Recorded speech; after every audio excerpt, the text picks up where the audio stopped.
Bonjour à tous. Hop.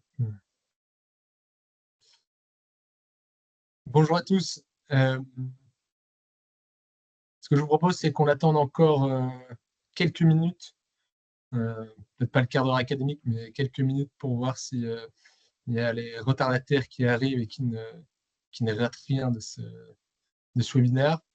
Et que d'ici 3-4 minutes, on attaque, on rentre dans le vif du sujet.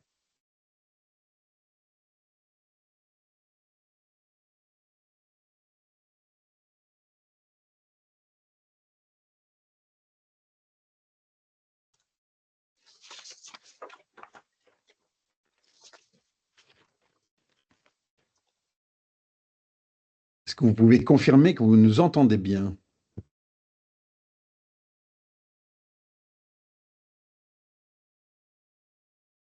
Ah,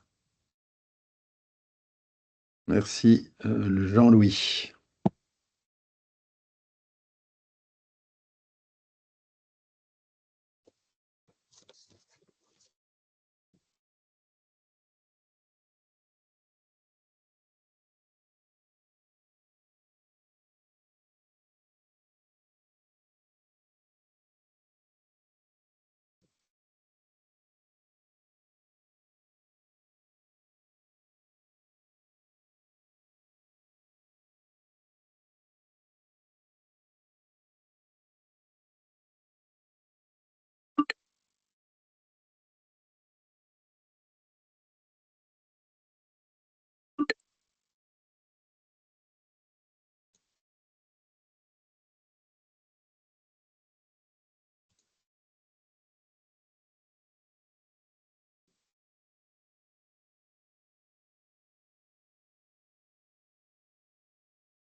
Je ne sais pas vous dans le call, mais moi j'ai vraiment déjà envie d'y être. Ouais.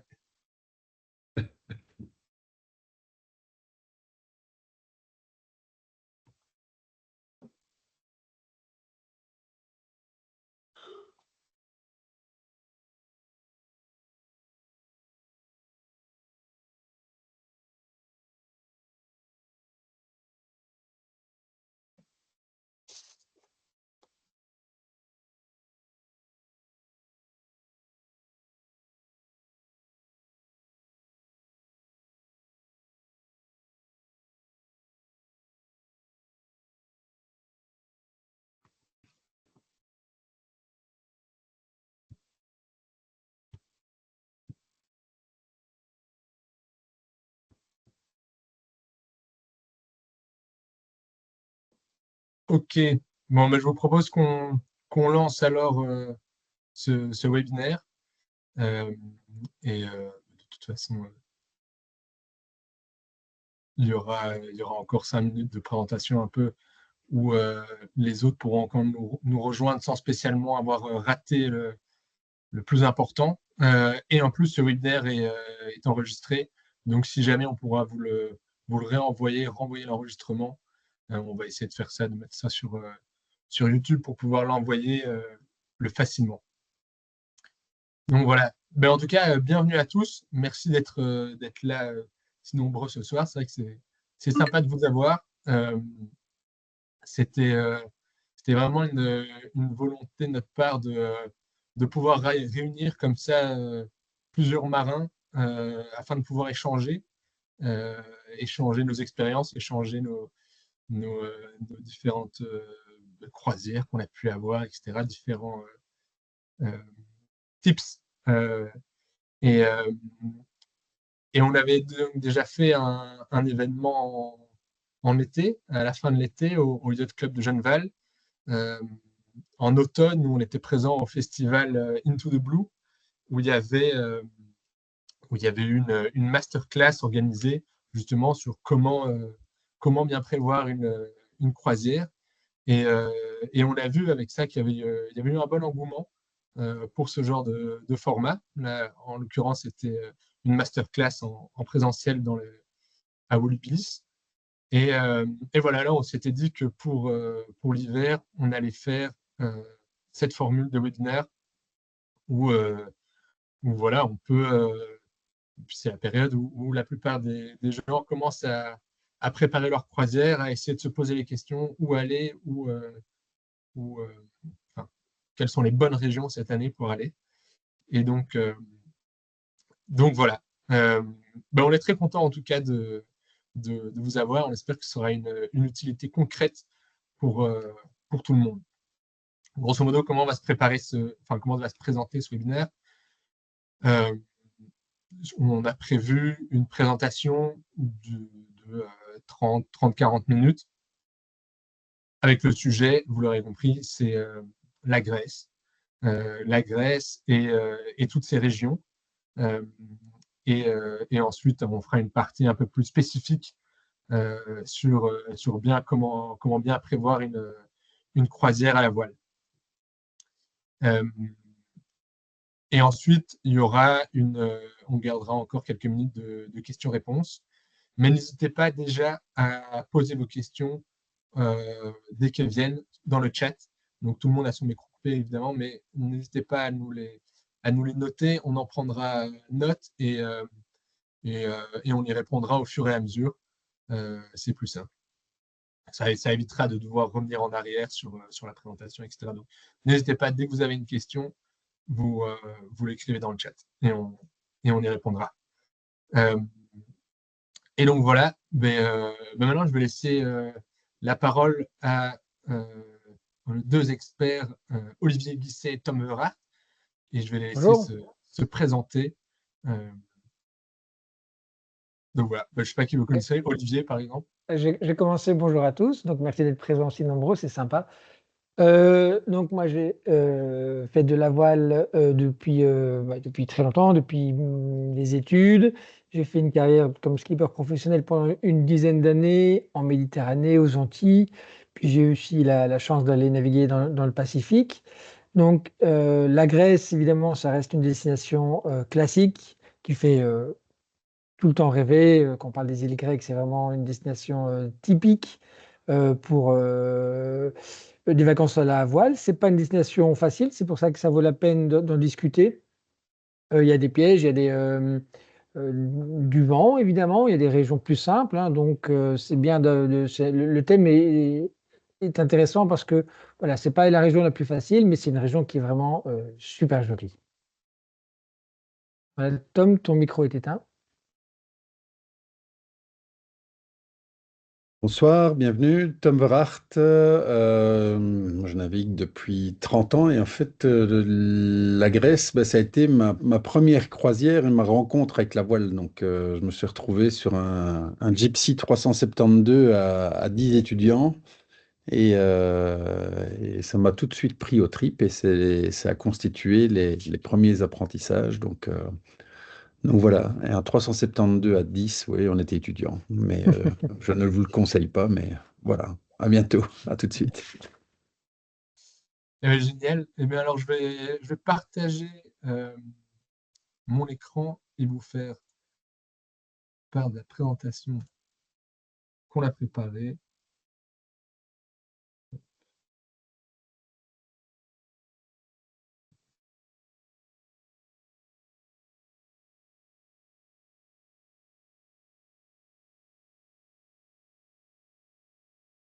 Check.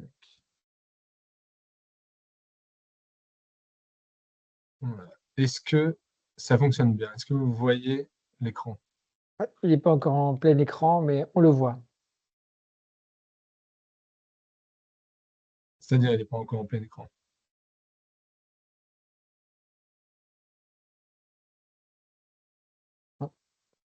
Non, ça fonctionne pas? Il est pas en full screen. Ah, et pourtant,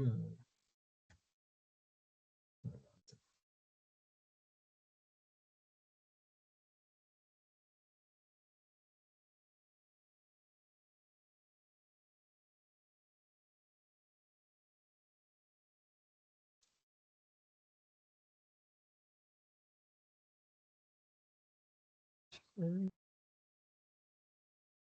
Est-ce que comme ça, c'est Voilà, bon? ouais, super. Excellent. Bon, mais top. Donc, webinaire sur la graisse à la voile. Euh, grosso modo, ben voilà, c'est un peu ce que je vous disais en introduction. Euh, L'idée, c'est de faire un gros focus cette fois-ci sur la Grèce. Pourquoi la Grèce? Puisque, ben voilà, comme l'ont dit Tom et Olivier, c'est vraiment l'une des destinations phares euh, pour les croisières et pour de multiples raisons qu'on va évoquer.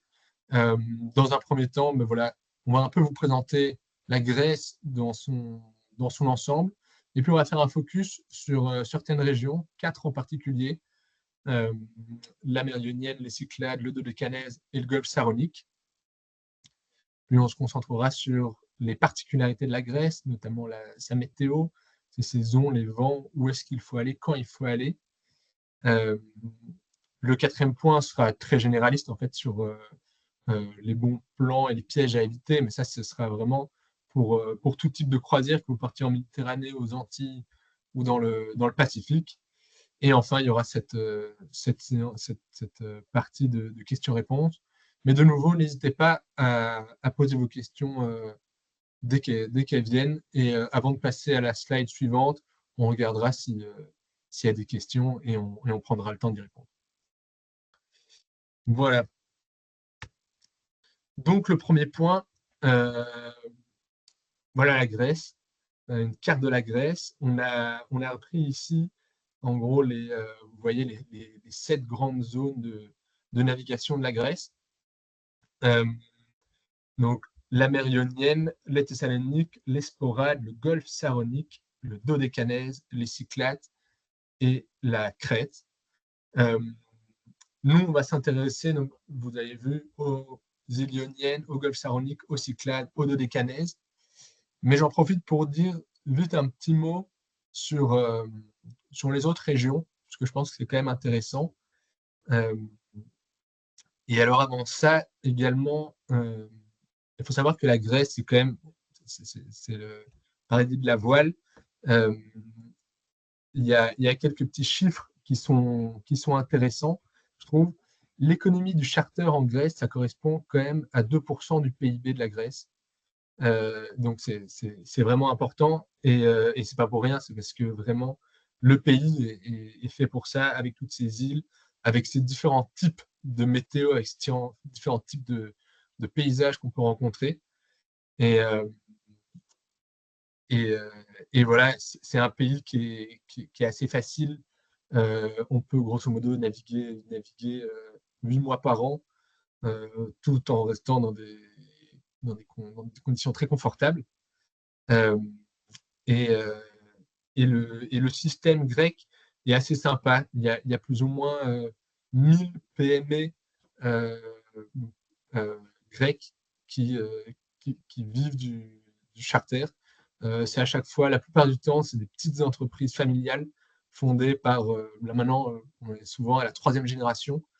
Euh, et, euh, et voilà, ils ont quand même un côté hyper sympa, les Grecs. C'est assez facile de travailler avec eux et de partir en croisière.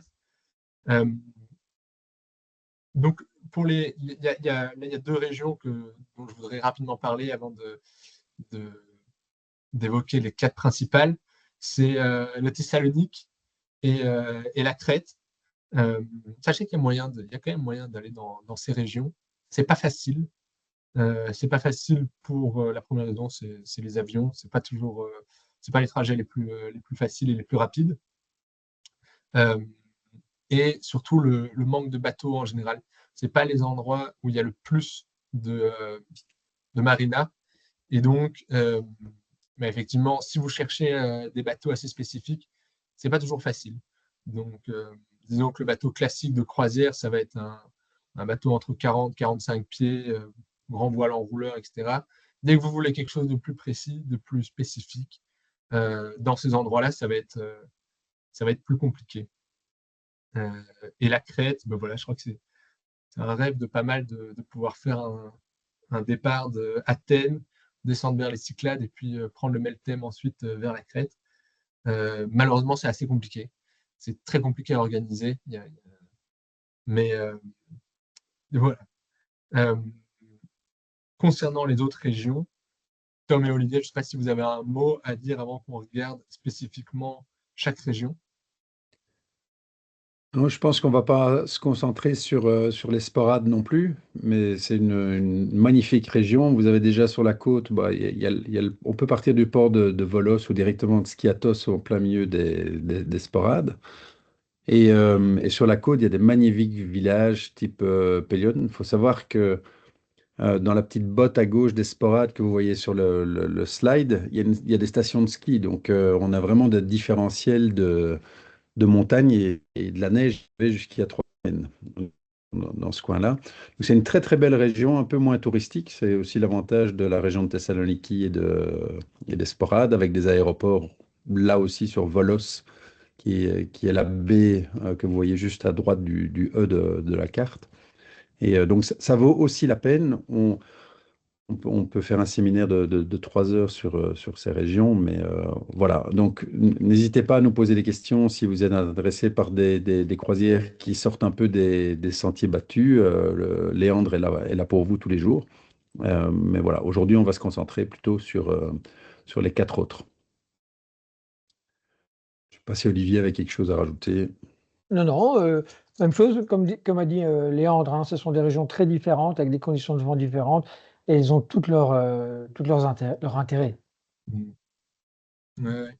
Les sporades, c'est typiquement ces villages blancs. Et je crois que c'est là qu'a été tourné le film Mamma Mia, pour ceux qui Ouais. voient. Donc ouais, c'est vraiment sympa. Ok, mais je vois qu'il n'y a pas de questions. Donc, je vais passer à la slide suivante. Dans tous les cas, si vous le voulez, en tout cas, n'hésitez pas à nous le demander. On pourra vous envoyer aussi bien la présentation que l'enregistrement de ce webinaire. Donc, si on va trop vite ou si à un moment vous devez vous absenter parce qu'il y a pour X ou Y raison, ben voilà, vous pourrez revenir dessus.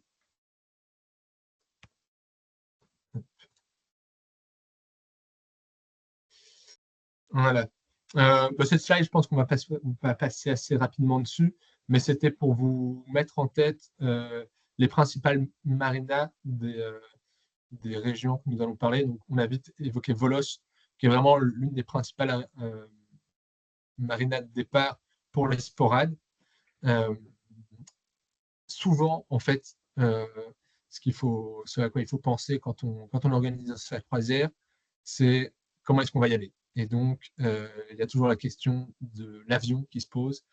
Et donc ça, ce sont vraiment les grandes marinas proches des aéroports qui sont faciles à joindre et pour lesquels il y a des vols directs, en fait. C'est ça qui est... Enfin, sauf, c'est pas le cas pour Volos. Il n'y a pas de vol direct de Bruxelles, mais et l'EFCAS non plus, en fait. Il n'y a pas de vol direct de Bruxelles. Mais voilà, Athènes, avec ses deux grandes marinas, Alimos et Lavrion, Lefkas dans les îles Ioniennes, Kos et Rhodes dans les Dodécanèses, et Volos dans les Sporades. Et voilà, première partie, la mer Ionienne, donc tout à l'ouest de la Grèce, au sud de l'Albanie, qui est en fait, voilà, comme je vous disais, je pense que c'est ce à quoi il faut penser assez rapidement, comment y aller. Il y a deux grands aéroports qui sont Corfou et Preveza. Donc Corfou au nord et Preveza qui est juste à côté de Lefkas ou Lefkada sur la carte. C'est une super région, mais le problème, c'est comment y aller. Malheureusement, ça c'est un petit inconvénient. Parce que pour aller à Corfou, on peut partir avec Ryanair. Ça, c'est pratique, mais donc un départ de Charleroi. Et malheureusement, les vols sont le vendredi et le dimanche. Donc ça veut dire prévoir une nuit à l'hôtel le vendredi soir et le samedi soir. C'est un peu dommage. Et Preveza, il n'y a pas de vol direct depuis Bruxelles. Et souvent, il faut aller à Düsseldorf. C'est l'aéroport qui est assez pratique pour pour voler directement et dans des horaires convenables, euh, ouais, pour voler jusque Preveza. Donc voilà, évidemment, c'est pour les Liégeois, ça les dérange un peu Mhm. moins. Pour les Bruxellois, ça commence à faire, ou ceux qui viennent de Flandre ou autre, ça commence à faire de la route.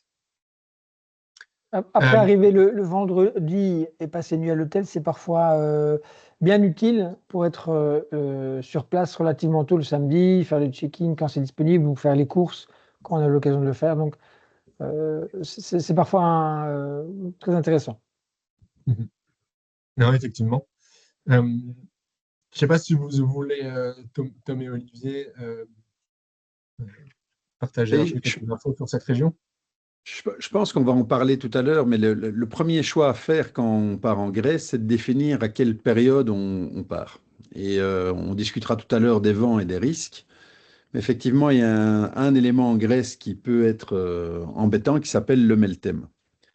Et le meltem, c'est un vent qui peut souffler pendant 3, 4 jours non-stop du nord vers le sud. On le retrouve beaucoup plus dans les Cyclades. Il y a beaucoup plus de risques Mhm. d'être exposé là-bas, un peu dans les sporades. Et donc, si on part en juillet-août, ben, ou bien on est marin aguerri et ça dérange pas, et puis on se fait une boucle et on sait qu'on va se prendre peut-être un bon gros vent dans le nez, euh, avec l'inconfort qui va avec. Mais bon, moi j'aime bien de temps en temps, c'est pas grave. Mais voilà, si vous êtes accompagné sur la croisière avec des gens qui sont plutôt là pour le côté croisière tranquille, c'est pas le bon endroit. La mer Ionienne, à contrario, est beaucoup plus hospitalière pour ça. Et si vous voulez éviter ça en plein été, pour moi, ceci est un bon endroit. Il y a un deuxième élément dont il faut tenir compte, c'est de combien de temps disposez-vous? Donc, Léandre proposait tout à l'heure une magnifique croisière entre Athènes, la Crète via les Cyclades et retour ou pas. Euh, ben, il faut du temps, quoi. Il y a quand même des milles à parcourir. Donc, à nouveau ici, si on dispose d'une semaine, ben c'est une très très chouette région parce que vous avez quelques endroits fabuleux, hein, que ce soit Ithaque, Zakynthos avec sa fameuse plage qui fait le tour du monde avec des photos splendides, jusque Corfou en face de l'Albanie. Donc, vous avez, et Paxos, Antipaxos. Donc, vous avez vraiment ici une belle destination pour l'été, pour une période qui va de une semaine à 2 semaines sans problème. Mais une semaine est déjà tout à fait agréable. Donc voilà, ça c'est la vue sur cette région-là. Ouais. D'ailleurs, en fait, je pense que je me demande s'il n'y a pas. Il y a un aéroport également à Zakynthos, mais alors il faudrait que je vois les correspondances. Je sais que l'an dernier, j'avais organisé pour un client qui était parti à Zakynthos, mais je ne sais plus comment est-ce qu'il avait volé là-bas. Mais effectivement, ouais, c'est une chouette région. Euh, L'idéal, si on veut faire le tour, il faut 2 semaines. Si on veut faire le tour, faire Corfou, descendre dans les Ioniennes et aller jusqu'à Zakynthos, euh, il faut prévoir 2 semaines. Et, et voilà, le problème, c'est que, enfin, bon, tout dépend où est-ce qu'on veut mettre le curseur, mais, mais ça peut faire des journées de navigation qui sont parfois longues si on veut faire tout le tour.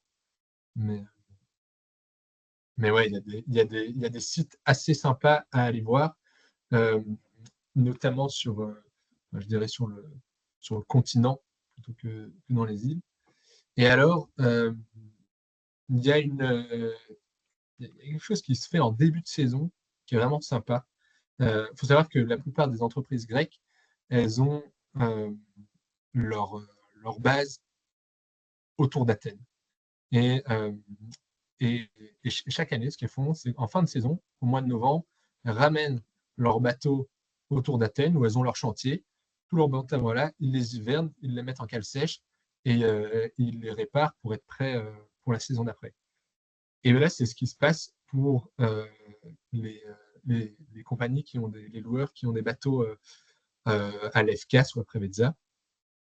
Ils les ramènent, ils passent en fait par donc on voit le golfe de Patras, le golfe de Corinthe Et ensuite, il passe, on verra mieux sur une autre carte, il passe le canal de Corinthe et il rentre à Athènes.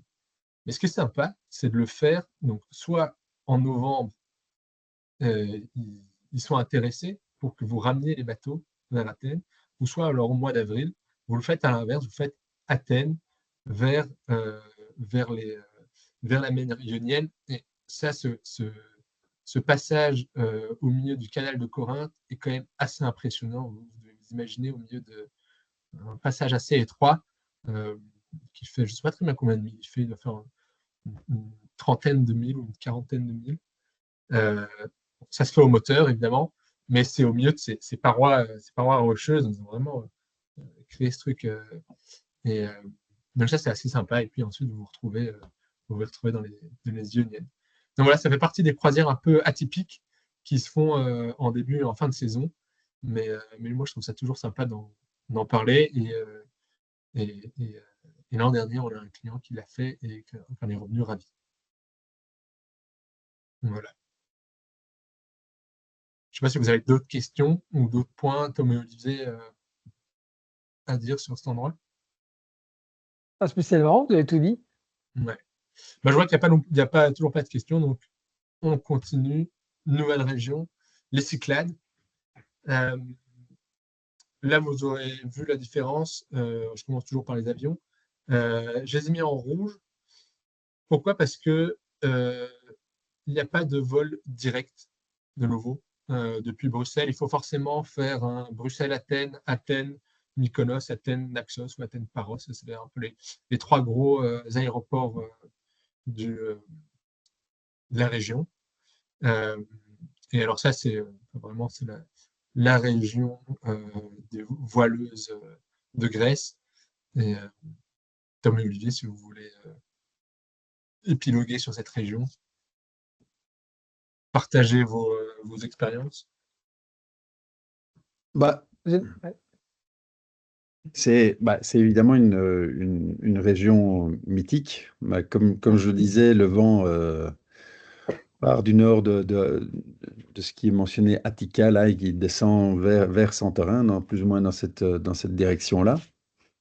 Au départ, nous, on louait à Athènes et on devait faire tout le tour au sud de la pointe de Attica, là, au Cap Sounion, avant d'arriver à Kea. Aujourd'hui, il y a une marina dont on en a parlé tout à l'heure qui s'appelle l'Avrion qui se trouve déjà à l'est de cette pointe. Donc le point de départ est déjà plus rapproché des Cyclades. Donc ça permet d'atterrir à Athènes et puis de partir de là. Alors les îles, elles ont toutes tout un charme fou, hein. Kea, il y a une magnifique baie avec un petit port de pêche. Euh, on reviendra sur la question du transport interne, hein, derrière. Euh, Seriphos, magnifique baie aussi de pêcheurs où il y a moyen de mouiller vraiment très tranquille. À l'époque, il y avait encore des poulpes, je ne sais pas où on en est aujourd'hui.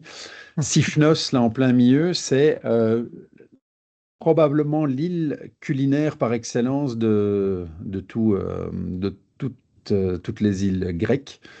Donc il y a un paysage culinaire extrêmement étendu avec des restaurants absolument magnifiques. Donc là, je peux vous donner trois noms de très chouettes endroits. Ça vaut vraiment la peine de s'y arrêter.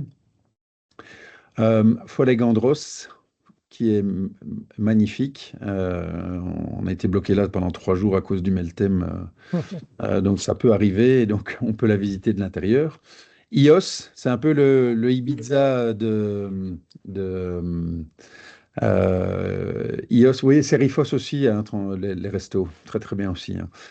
Ios, magnifique Ibiza pour ceux qui aiment ça, hein. Donc on n'est pas tous fans, mais en tout cas ça ressemble à ça, des boîtes de nuit, des bars irlandais, etc.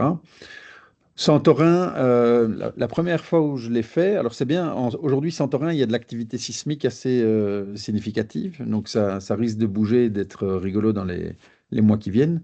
Ça reste évidemment magnifique, avec toutes les photos que vous connaissez tous des maisons blanches et bleues qu'on retrouve un peu partout, mais là en particulier.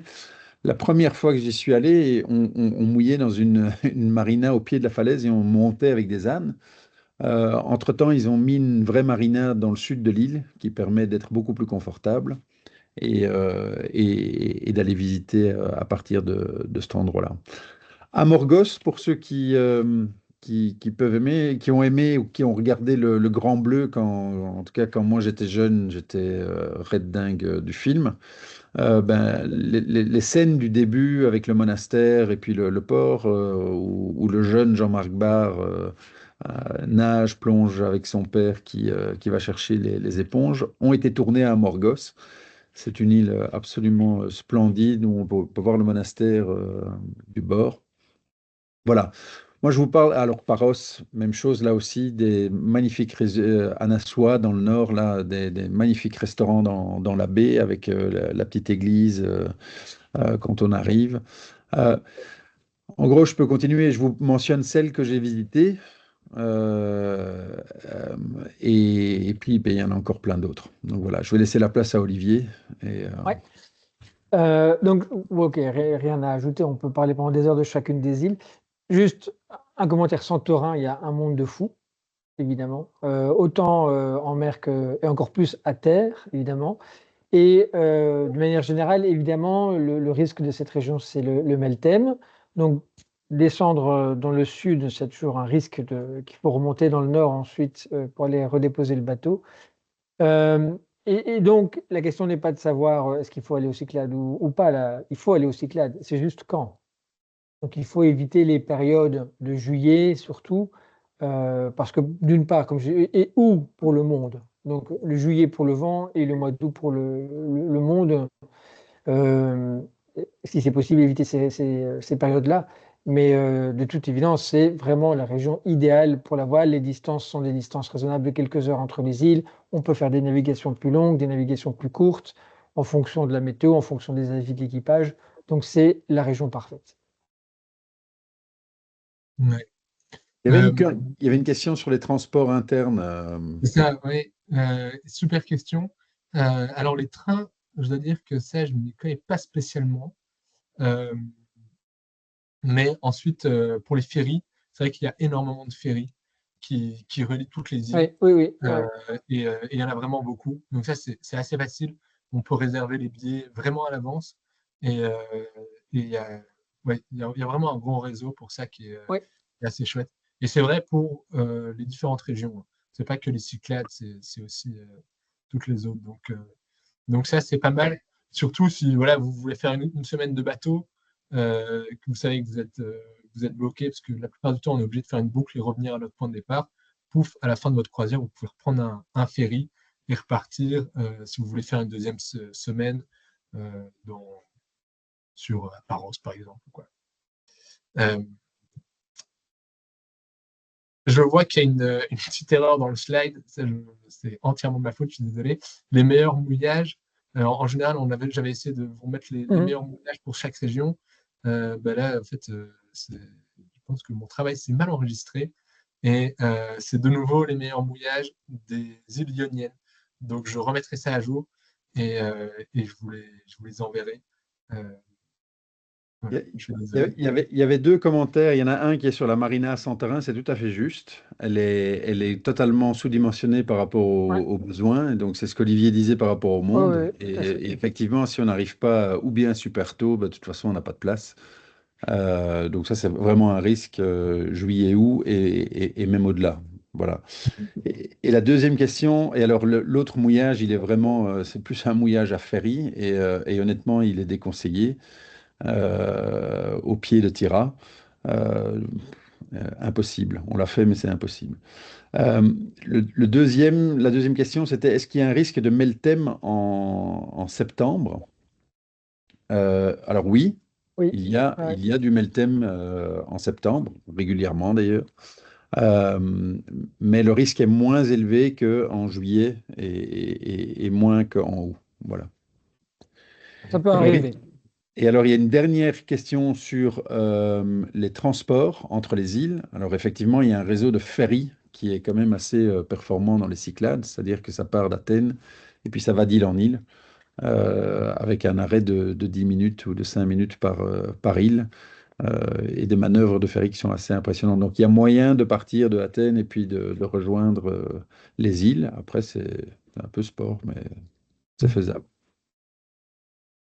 Je vois également que M. Gérald Sermeuse demande les top restos à Sérifos.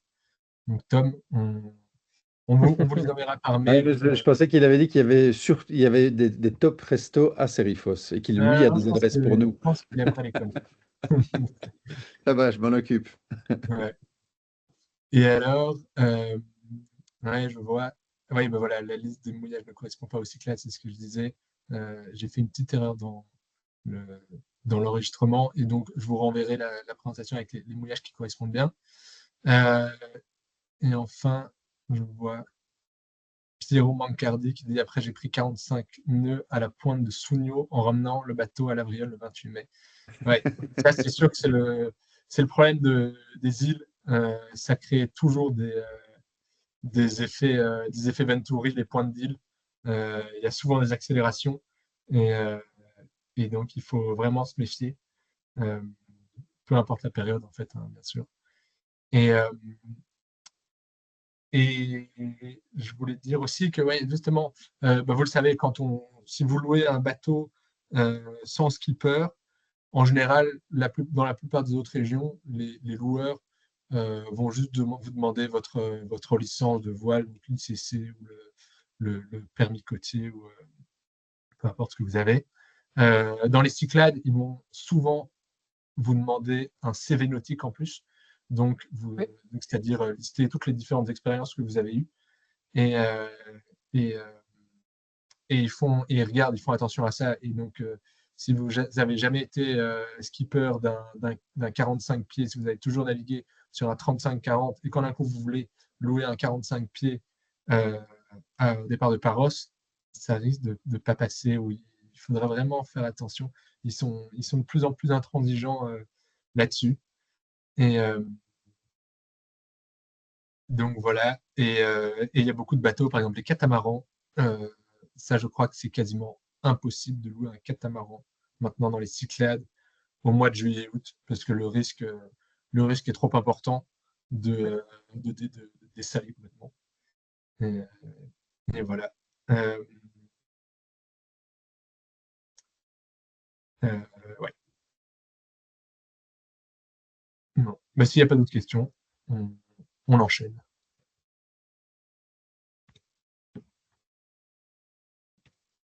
Hop. Le Dodécanèse. Dodécanèse. Ouais. Ça, c'est aussi une magnifique région. Euh, Assez facile d'accès, hein, parce qu'il y a deux grands aéroports avec des vols directs de Bruxelles, à Kos et à Rhodes. Euh, c'est, euh, ce qui est génial dans cette région, c'est qu'évidemment, elle est un peu plus au sud que les autres. Elle est relativement abritée du Meltem, mais en fait, c'est une région parfaite pour partir hors saison ou en Mhm. début, soit très tôt, soit en fin de saison, donc avril, mai et octobre, novembre. Il y a vraiment moyen d'y aller et d'avoir des super conditions. Euh, Cette année, on a un client qui est parti la deuxième semaine de novembre. Donc vraiment, je pense que c'était vraiment dans les dernières semaines de charter. Et donc, je lui ai conseillé de partir dans le Dodécanèse. Et il a adoré parce qu'évidemment, c'était vide. Euh, et il a eu des super conditions avec des magnifiques couchers de soleil. Et du coup, comme c'est pas la haute saison, il y a de la place dans toute les marinas. Et les Grecs sont super sympas, il m'a dit. Parce que voilà, il y a moins ce stress qu'ils peuvent avoir en juillet-août. Et alors, ils sont aux petits oignons des quelques navigateurs qui vont encore à cette période-là. Euh, voilà, Tom et Olivier, je ne sais pas si vous avez un mot à rajouter sur. Alors oui, pour les candidats de l'autre côté de la ligne en pointillé, c'est la Turquie. Il faut faire. On ne peut pas aller en Turquie impunément, enfin impunément si, mais c'est passeport, il faut faire de la douane. Donc pour les candidats qui aimeraient bien aller à Marmaris depuis Rhodes, euh, il y a de l'administratif à faire. Ouais, il y a de l'administratif, donc Ouais. ça prend, non seulement ça prend du temps, Et ça peut être compliqué. Ça peut être, Ça peut être compliqué ouais. et puis c'est un petit budget aussi Ouais. parce que Oh, tout les à frais fait, de en douane plus. sont pas donnés, Ouais. ça dépend de la taille du bateau. Enfin, je connais plus le ratio exactement, mais ça revient quand même assez cher et, euh, et c'est dommage. Et, il y a juste une petite exception qu'on voit à la fin des pointillés, tout à l'est de la carte. Ouais. Là, il y a cette petite île grecque qui est S'appelle vraiment Castel sur, Horizon.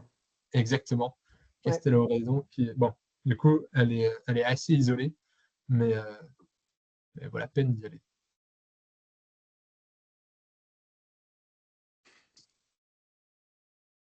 Tom, je ne sais pas si tu veux rajouter quelque chose sur le. Non, je pense que, enfin, je voulais me donner le même commentaire sur la Turquie. Moi, pour une simple, enfin, j'éviterai. Je ferai une deuxième croisière en Turquie Oui, parce que au cette départ de région-là, Fethiye, hein, qui est là. Fethiye, c'est bah, génial pour faire une croisière. Fethiye, Marmaris, Marmaris, ouais. honnêtement, les deux, nickel. Plus que Bodrum, en toute honnêteté.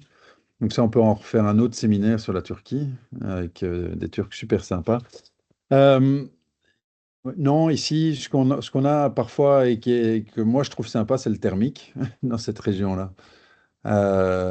Surtout en septembre, il y a le vent qui se lève bien juste après-midi, 14 heures, un truc comme ça. On passe une bonne après-midi avec un bon vent bien établi, sans être trop fort. Et puis ça nous permet d'arriver jusqu'à à la crique ou à la marina avec le coucher de soleil. Donc non, très chouette région. J'avais un copain qui avait le bateau basé à Kos et on tournait là-bas autour.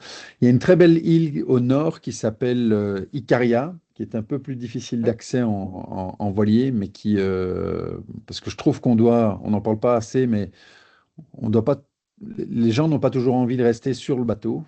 Alors, je ne sais pas qui est le public aujourd'hui, et si c'est tous des purs marins qui veulent bouffer du mille. Mais moi, je sais que mon épouse, elle aime bien beaucoup visiter les îles et marcher à l'intérieur. Et donc, cette île-là, elle est vraiment très, très jolie. On a une amie grecque dont c'est le coup de cœur pour toutes les îles de Cyclades et dodécanèse. Donc, voilà, poussez jusque-là si vous avez l'occasion. Donc, on la devine, Tom, tout en haut à gauche de la carte. Elle a été coupée, Ouais, mais ouais, elle est ouais, tout là-bas, à en fait. fait, hein. Et elle fait la Nord-ouest de jonction, Patmos, ouais. ouais, la jonction avec les sporades. Voilà. Et alors moi j'ai une question, tu parlais du thermique. Le thermique, en fait, il, il fait, j'imagine, ouest-est euh, à cause Ouais, c'est la terre turque qui chauffe et qui crée ce thermique. voilà, Ouais. voilà. Dans la grosse masse. Et Ouais. alors, la nuit, il fait très calme et les mouillages sont hyper confortables, hein. Ouais. C'est vraiment très, très bien. Hmm. Excellent. Bon, alors, eh bien alors, dernière région, Ouais, le golfe Saronique.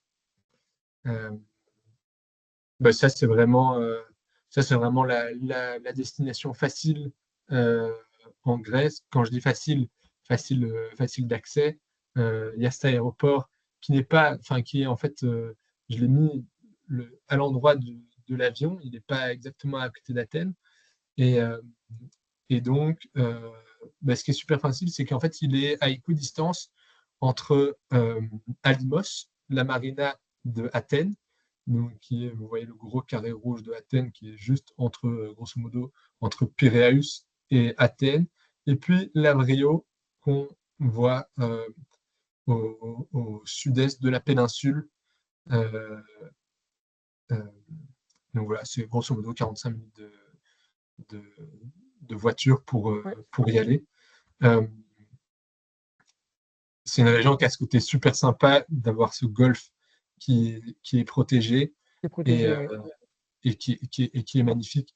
Et donc, Tom évoquait le départ de l'Avrion. C'est vrai que c'est génial parce que, en fait, vous prenez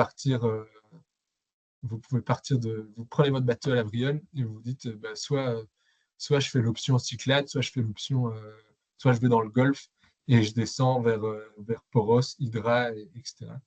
Et, euh, et ça, c'est vraiment top.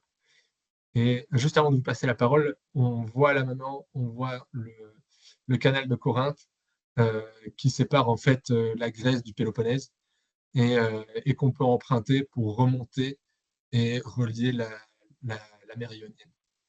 Voilà.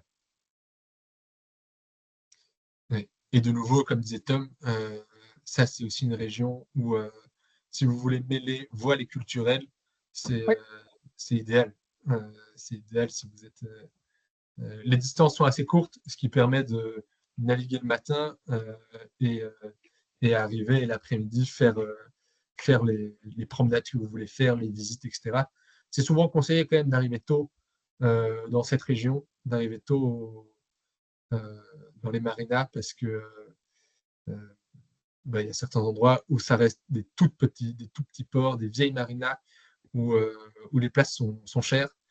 Et, euh, et donc, arriver tôt, c'est quand même une sécurité. Et puis voilà, ça permet de profiter de la région autrement l'après-midi.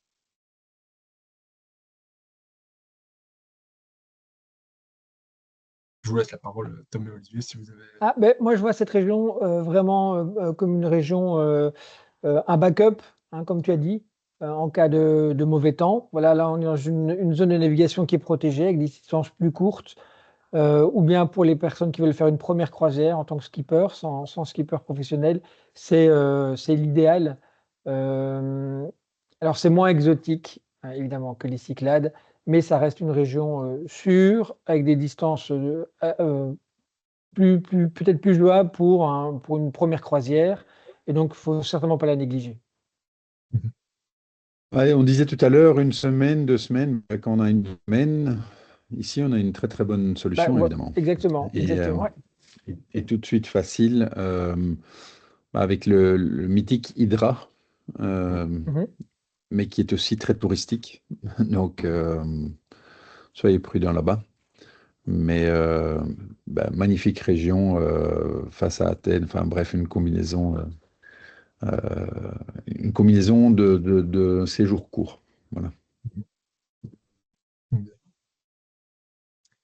Ok, mais même maintenant, les périodes idéales pour Ouais. naviguer, mais ça, en fait, on en a plus ou moins parlé tout au long de cette présentation.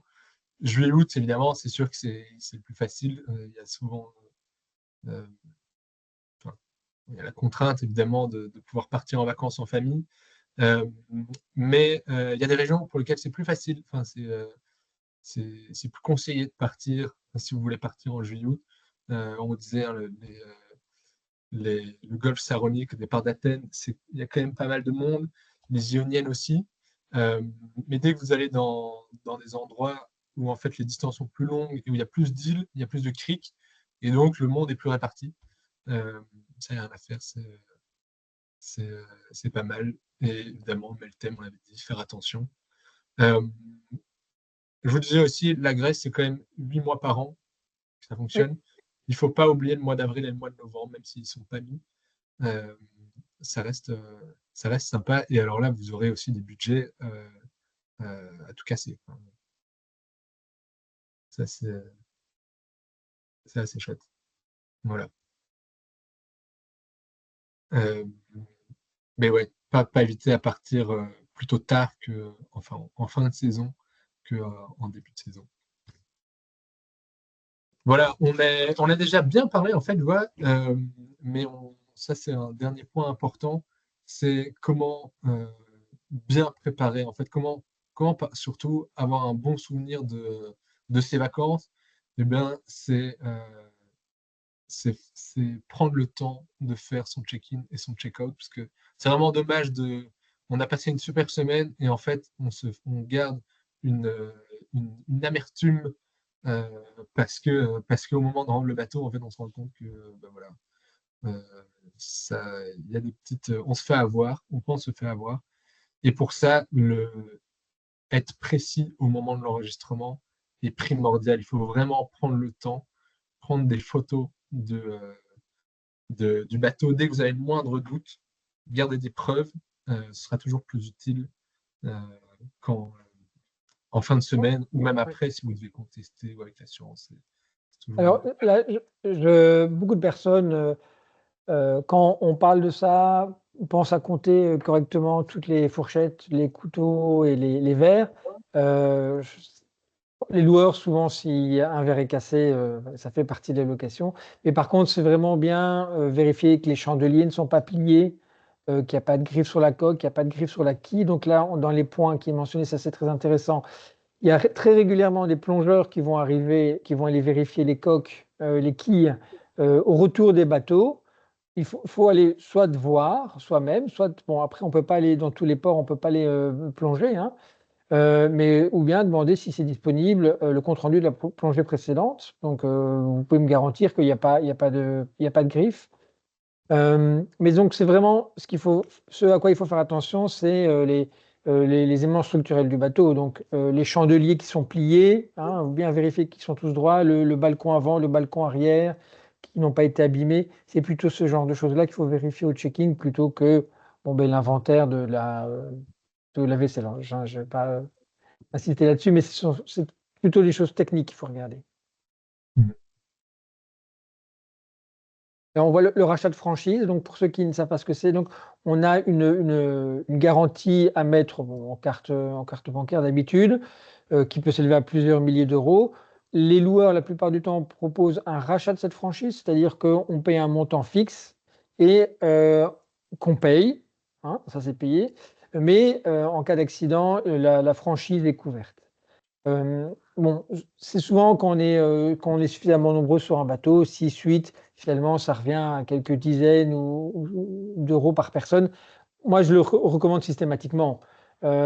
C'est pas très cher et surtout, eh ben, on est détendu, on est rassuré et voilà, c'est un confort supplémentaire, hein. Comme tu disais, Léandre, c'est important quand on est en congé, en vacances, d'être cool, d'être relax. Eh bien, rachat de franchise, ça fait partie des choses à faire pour être relax sur le bateau. Et en fait, le loueur sera relax aussi. Et le En lourd sera disant, relax aussi. voilà, et ils en mettront moins au moment que vous rendrez le bateau. Euh, L'autre option, c'est bien de prendre sa propre assurance. Euh, Nous, on conseille souvent Pantenius, qui est une assurance qui est spécialisée dans le nautisme et qui maintenant a un produit pour un service pour le charter. Et donc, il y a une assurance skipper, une assurance caution, il y a une assurance. Enfin, voilà, ils ont vraiment pas mal de trucs. C'est bien fait, ça reste complètement abordable. Enfin, c'est même pas cher. Et, et ouais, comme disait Olivier, ça évite de se sortir avec une note salée à la fin de la semaine. Hop. Ben voilà, ça c'est un peu un résumé de ce qu'on disait. Euh, les points, euh, les points attentifs en Grèce. Ouais, il y a le Meltem qui est évidemment à prendre en compte. Euh, Effectivement, la nécessité des cartes marines à jour. Ouais. Il y a certaines régions, là j'ai notamment en tête le Thessalonique, où les, les cartes marines ne sont pas spécialement à jour, où les entrées de port ne sont pas spécialement bien draguées. Et si sur votre carte, ça vous dit que ça passe, mais que vous ne respectez pas le chenal, en fait, ça ne passe pas. Et, euh, et donc, il faut vraiment, vraiment faire attention à ça. Euh, et ensuite, voilà, c'est un peu tout ce qu'on a pu évoquer au cours au cours de ce webinaire. Alors, j'ajouterais que Juste, s'il y a des. Pardon, Tom. C'est toujours bien aussi voilà, le loueur du bateau tient à vous, mais tient aussi à son bateau, de lui poser les questions, hein. Quelles sont, je voudrais aller là, là, là. Est-ce qu'il y a des choses auxquelles il faut faire attention? Et ils vont tout de suite vous dire, ben, c'est ça, ce rocher-là, ce rocher-là, ce rocher-là. Et donc ça, faut pas hésiter de demander s'il y a des pièges éventuels. Bon, la plupart des cartes sont à jour, mais c'est vrai que parfois, on peut être distrait. Donc c'est bien de l'avoir en tête quand on se rend dans certaines régions, Ouais. En fait, il y a c'est vrai une de manière question. générale. Hein. de manière générale. Non, mais même tous les renseignements, là, on vous en a donné quelques-uns. Le- les loueurs, au moment du check-in, vous leur posez toutes les questions que vous voulez et ils répondront Ouais. avec plaisir sur les bons plans, sur les endroits où aller, sur les restos, sur les bonnes marinas, sur les bons mouillages, tout ça. Il n'y a rien à faire, ils connaissent mieux que tout le monde. Donc, pas hésiter. Il y a la question de Tim sur que se passe-t-il si on fait des Oui. dégâts sur le bateau supérieurs à la valeur de la franchise, Olivier? Ah ben, c'est le principe de De l'assurance, l'assurance. hein. Voilà, on paye la franchise. Mm. Voilà. Alors, Ouais. Et alors, le dernier point, on voulait vous présenter un outil avec lequel on travaille et qui est un peu qui est dans la suite de ce qu'on vient d'évoquer, euh, qui permet de vous proposer des itinéraires, des exemples d'itinéraires. C'est super bien fait et en fait, il y a une fonction qui est assez chouette qui permet ils ont en fait enregistré enfin, ouais, tous les restos, tous les endroits, tous les bons endroits pour chaque région, pour chaque ville, et c'est vraiment hyper complet. Donc c'est ce que je voulais vous montrer maintenant.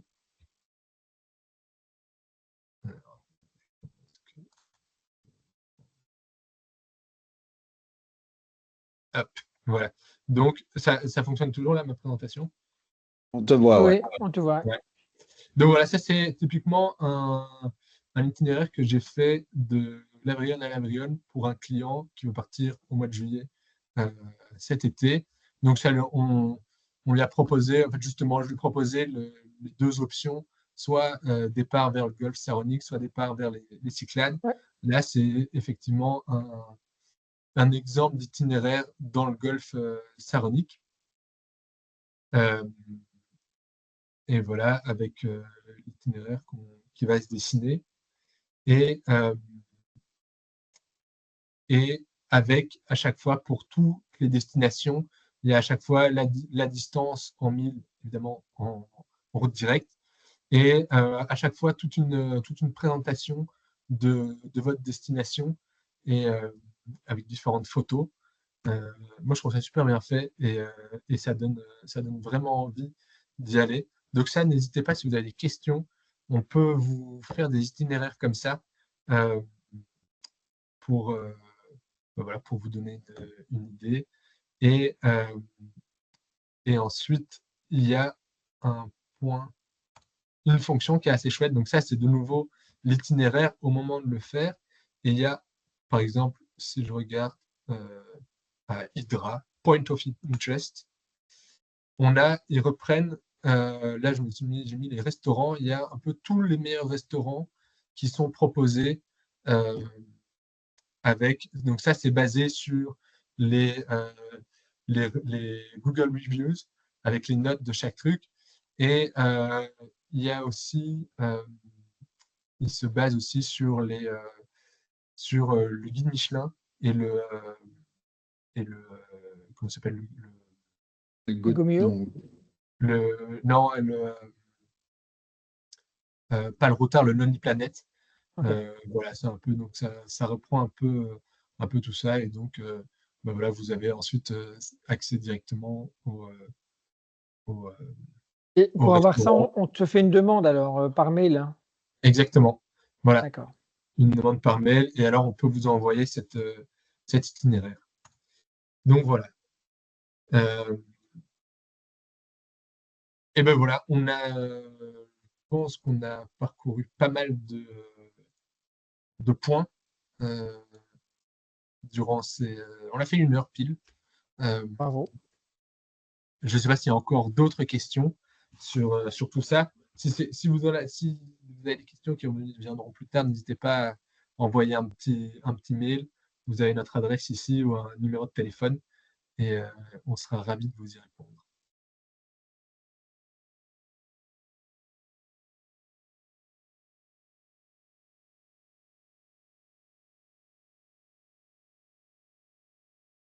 Bon.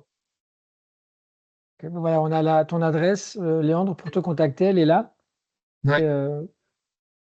Donc voilà. Et voilà, donc donc moi, les personnes qui veulent avoir les personnes qui dis-moi. voudront avoir la présentation, t'envoient un petit message? Euh, bah, si vous souhaitez, sinon moi je pense que j'ai les adresses de tout le monde. Euh,